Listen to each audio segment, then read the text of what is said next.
Solution à une question de chimie portant sur l'énergie. On nous demande de trouver l'équation thermochimique de la réaction suivante.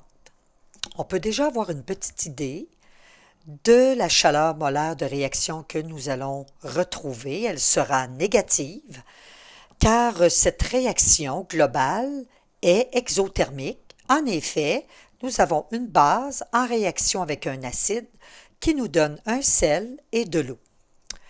Maintenant, on va procéder par la loi de Hess, ça veut dire la méthode d'addition des chaleurs molaires. Donc, la loi de Hess va nous permettre de trouver la chaleur molaire de cette réaction. Avant tout, on s'assure qu'elle est bien équilibrée. C'est le cas. Allons voir le tableau des réactions. Donc, le tableau des chaleurs molaires. Nous avons celle de l'oxyde de magnésium en présence de l'eau et de l'oxyde de magnésium en présence du CO2.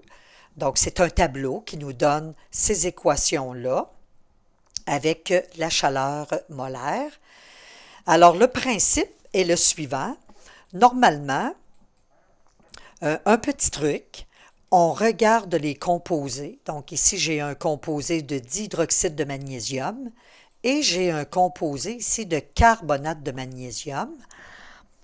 À ce moment-là, eh bien, j'ai deux équations à aller chercher dans le tableau et je vais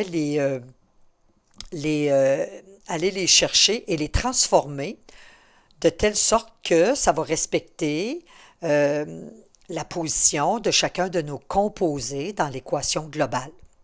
Pour ce qui est du CO2, qui est quand même un composé, même chose pour le H2O, eh bien, j'attends parce que si on regarde les équations qu'on nous a données avec la chaleur molaire, elles contiennent de l'eau et du CO2.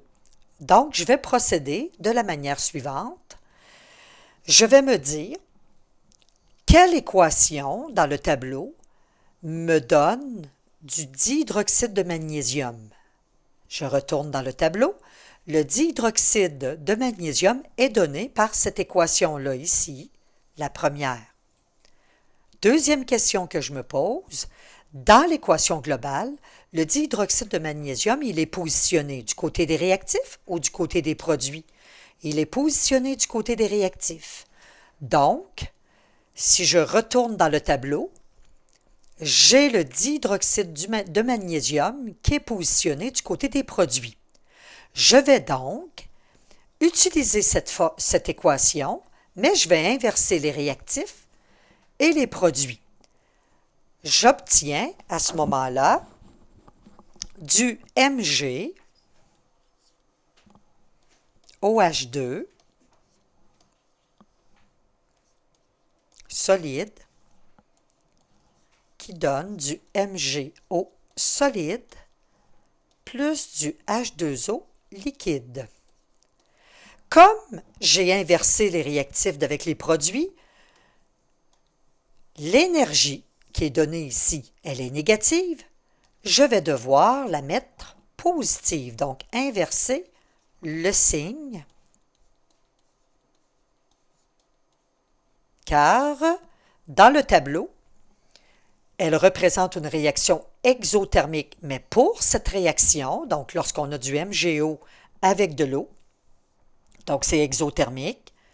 Par contre, moi, pour trouver, donc lorsque j'ai transformé l'équation afin de trouver l'énergie de l'équation globale, j'ai dû inverser les réactifs avec les produits et je fais la même chose pour l'énergie. Maintenant, je me pose comme question, quelle équation dans le tableau me donne le carbonate de magnésium? C'est la deuxième. Le carbonate de magnésium est situé du côté des produits. Dans la globale, il est situé aussi du côté des produits. Je vais donc garder telle quelle l'équation. Donc, je vais l'amener de la même manière avec la même énergie. Ce qui va me donner du MgO solide, plus du CO2 gazeux. Du côté des produits, on retrouve du MgCO3 solide. L'énergie demeure négative parce que je n'ai pas inversé les réactifs d'avec les produits. Que dit la loi de Hess? Elle dit que si, en additionnant ces deux équations, je peux retrouver l'équation globale, à ce moment-là, je vais pouvoir additionner les énergies et cela va me donner l'énergie de l'équation globale. En passant, je n'ai pas eu à multiplier les énergies car je n'avais pas de coefficient dans la globale. Elle était déjà équilibrée. J'avais des coefficients de 1 partout. Donc, je n'ai pas eu à faire des multiplications pour l'énergie et pour les molécules ici. Alors, voyons, est-ce que, en additionnant ces deux équations, est-ce que ça va nous donner l'équation globale? Voyons voir. Alors, le dihydroxyde de magnésium, on ne peut pas l'additionner avec aucun dihydroxyde de magnésium dans l'autre équation. Il n'y en a pas du même côté, il n'y en a pas du côté des réactifs. Et on ne peut pas non plus soustraire avec une molécule de dihydroxyde de magnésium du côté des produits dans la deuxième équation. Donc, tout simplement, le dihydroxyde de magnésium va demeurer du côté des réactifs de cette manière. Maintenant, je vais m'occuper de la molécule d'oxyde de magnésium, celle-ci. Elle est solide. Toujours la même question. Est-ce que je peux l'additionner avec une molécule d'oxyde de magnésium qui se retrouve dans une autre ou d'autres équations du côté des réactifs? Eh bien non, on n'en a pas ici dans la première. Est-ce que je peux soustraire, si j'ai cette molécule-là, du côté des produits dans une autre équation? Eh bien oui. Alors ici, j'ai une molécule de MgO, j'en ai une ici. Donc, comme il y en a une du côté des réactifs et une autre du côté des produits, ça va se soustraire, donc ça va nous donner 0 pour l'oxyde de magnésium, donc il n'apparaîtra pas non plus dans notre équation globale. Je vais m'occuper maintenant du dioxyde de carbone gazeux.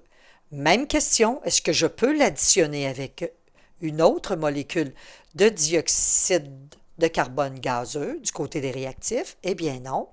Est-ce que je peux soustraire avec une molécule de dioxyde de carbone du côté des produits? Je ne peux pas non plus. Alors, le dioxyde de carbone gazeux va rester du côté des réactifs. Maintenant, allons voir du côté des produits. L'eau liquide, est-ce qu'on peut soustraire? Est-ce qu'on peut l'additionner? Eh bien non. Alors, l'eau liquide va rester du côté des produits.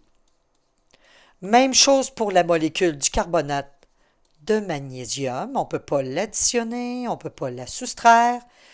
Donc, on remarque qu'on obtient réellement l'équation globale. Alors, la loi de Hess nous permet d'additionner les énergies, ce qui va nous donner une valeur de moins 171,19 kJ. Et donc, dans l'équation thermochimique, ça veut dire qu'on veut voir l'énergie.